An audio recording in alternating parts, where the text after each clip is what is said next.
Okay, creationism versus evolution, part 8.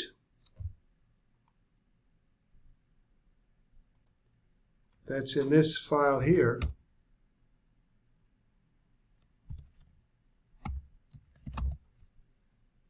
K05.htm. And we're looking for Dr. Russell Humphreys.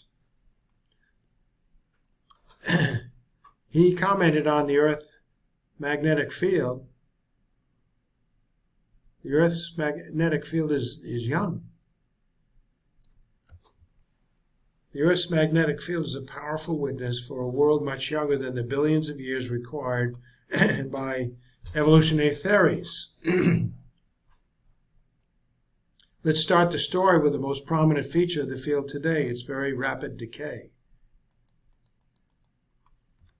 The average intensity of the Earth's magnetic field has decreased exponentially by about 7% since its first careful measurement in 1829.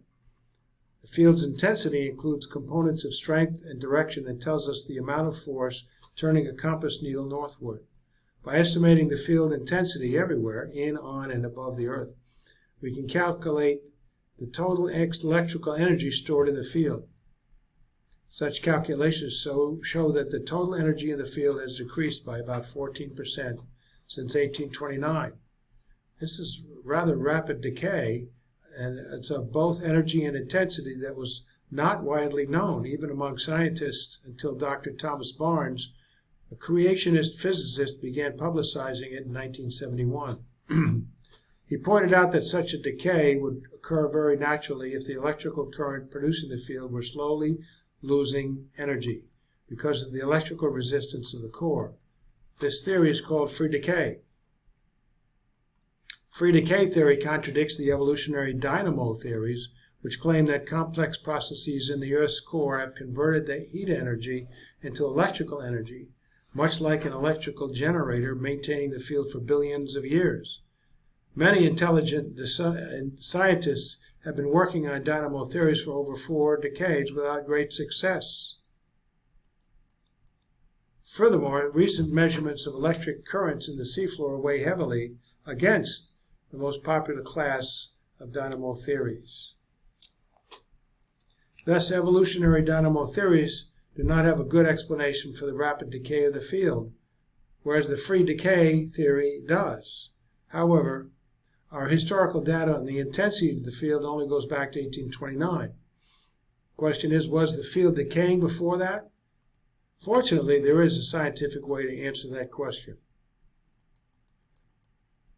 Archaeomagnetism is the study of the magnetization of bricks, pottery, campfire stones, and other man-related objects studied by archaeologists. Iron oxides in those objects retain a record of the strength and direction of the Earth's magnetic field at the time they last cooled to normal temperatures. Archaeomagnetic data taken worldwide show that the intensity of the Earth's magnetic field was about 40% greater in 1000 AD than it is today, and that it has declined steadily since then. Such a rapid decay could not have been going on continuously for millions of years because the field would have to have been impossibly strong in the past in order for it to still exist today. Creationists of the 1970s extrapolated today's decay back into the past, showing that the field could not be more than about 10,000 years old, assuming a constant decay of intensity. Unfortunately, archaeomagnetic data do not support that assumption. Instead, the data show that the field intensity of the Earth's surface fluctuated wildly up and down during the 3rd millennium before Christ. A final fluctuation slowly increased the intensity until it reached a peak, 50% higher than today, at about the time of Christ. Then it began a slowly accelerating decrease. By about 1000 AD, the decrease was nearly as fast as it is today. Paleomagnetism is the study of magnetization locked into rocks at the time of their formation. Paleomagnetic data show that while the geological strata were being laid down, the Earth's magnetic field reversed its direction hundreds of times. Reversals are a very severe departure from steady decay of intensity. So both archaeomagnetic and paleomagnetic data contradict the early creationist assumption of constant decay of intensity. So in 1988, Dr. Humphreys published a review paper documenting the great diversity and reliability of the data. The validity of the data required a new theory to explain them. In 1986, he suggested that strong flows of the fluid in the Earth's core could produce rapid reversals of the field during and after the Genesis flood. The resulting disturbances in the core would cause the field intensity at the Earth's surface to fluctuate up and down for thousands of years afterwards. Now, this dynamic decay theory is a more general version of the free decay theory, since it takes into account motions in the core fluid. Dynamic decay explains the main features of the data, especially several features of evolutionists find puzzling. In 1988,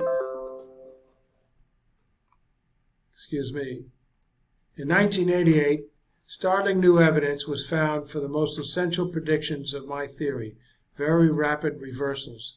And in 1990, he showed a specific physical mechanism for such reversals.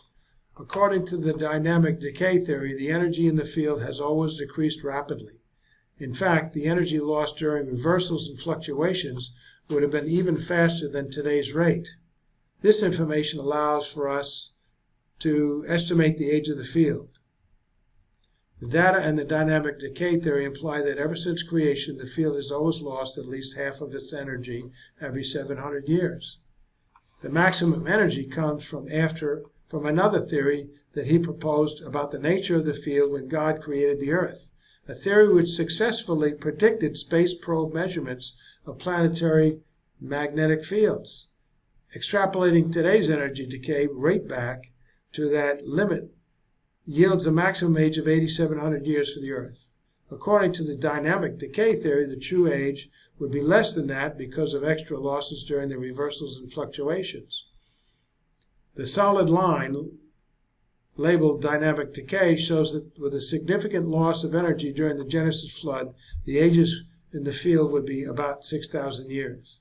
The precise age limits depend not only on dynamic theory, but also on the theory of planetary magnetic field origins. However, we can still set a rough maximum to the initial energy from basic physical considerations, as Dr. Barnes has done. Such a maximum would limit the age to roughly 10,000 years.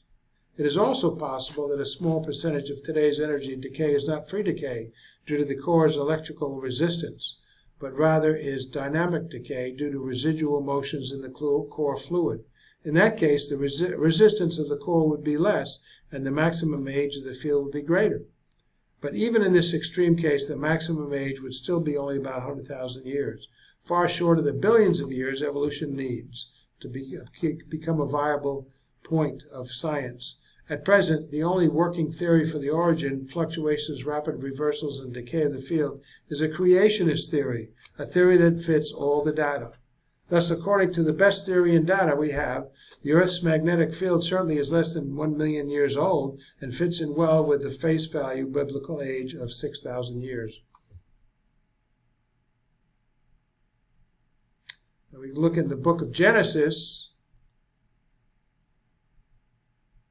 where the work of creation can be coincided with what we observe today, and find that Genesis is a very plausible explanation. You can look at this at your leisure. 6 days of creation.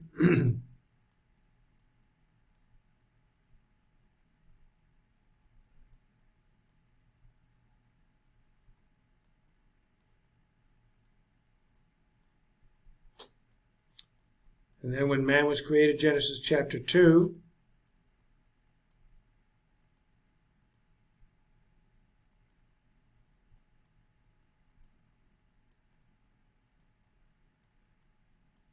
And let's go to the next evidence that we can examine on the Earth to corroborate how old the Earth is, pointing most of this time so far, recent Earth.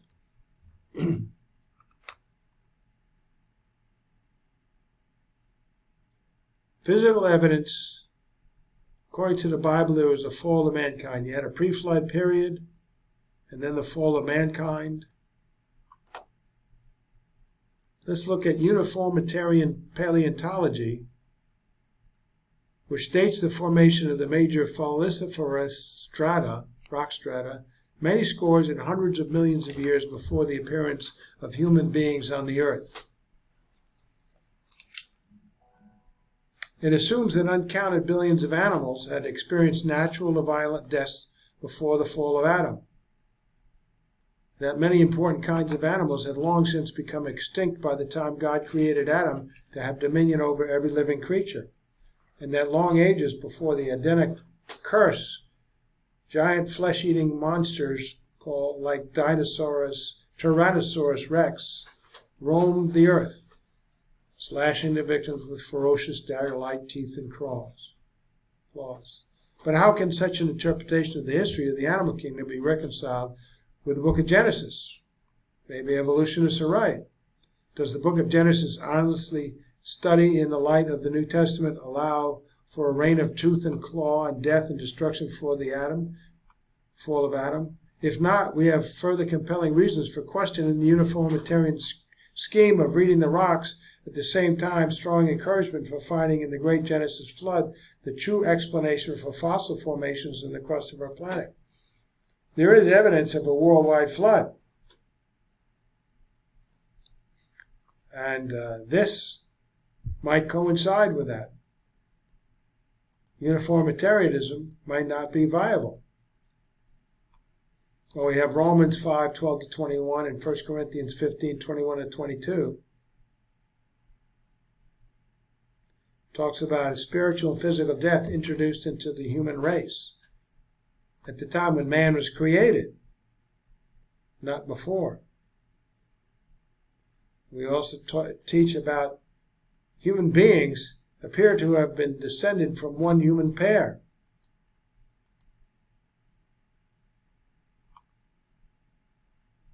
So, with the fall of man, a new order of things ensued, not only in God's spiritual economy with respect to man, but also with respect to the earth itself, which was cursed for man's sake. The whole of creation was delivered into the bondage of corruption, groaning and travailing in pain together, until all these things are reversed when Christ comes again and fixes humanity. So it was at the time of the Edenic curse of Genesis 3:17-19 that the creation was subjected to vanity. This vanity of which the book of Ecclesiastes speaks so eloquently is further described as the bondage of corruption, which is the explanation for the fact that all of creation groans and travails in pain together until now.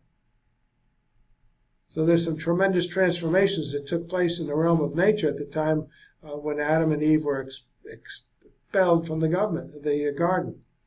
And therefore, any scientific theory which purports to explain the history of life on this planet without taking into full account the effects of the fall upon the realm of nature must be rejected. Otherwise, the Bible has to be rejected. So the antediluvian or pre-flood earth had mountains, rivers, and seas, and so must have experienced geological activities somewhat like those of the present era. Earth in pre-flood times had mountains, rivers, and shallow seas. The water prevailed 15 cubits higher than the highest mountain. So you had some mountains.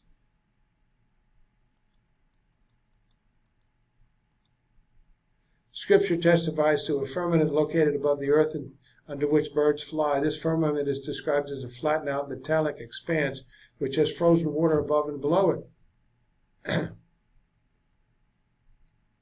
And as through which the light from the sun, moon, and stars was refracted and diffused to give light on the earth, but in a moderate climate.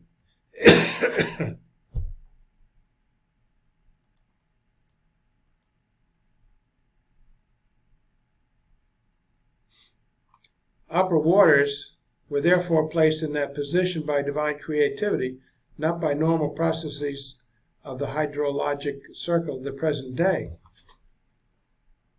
So the upper waters did not, however, obscure the light from heavenly bodies.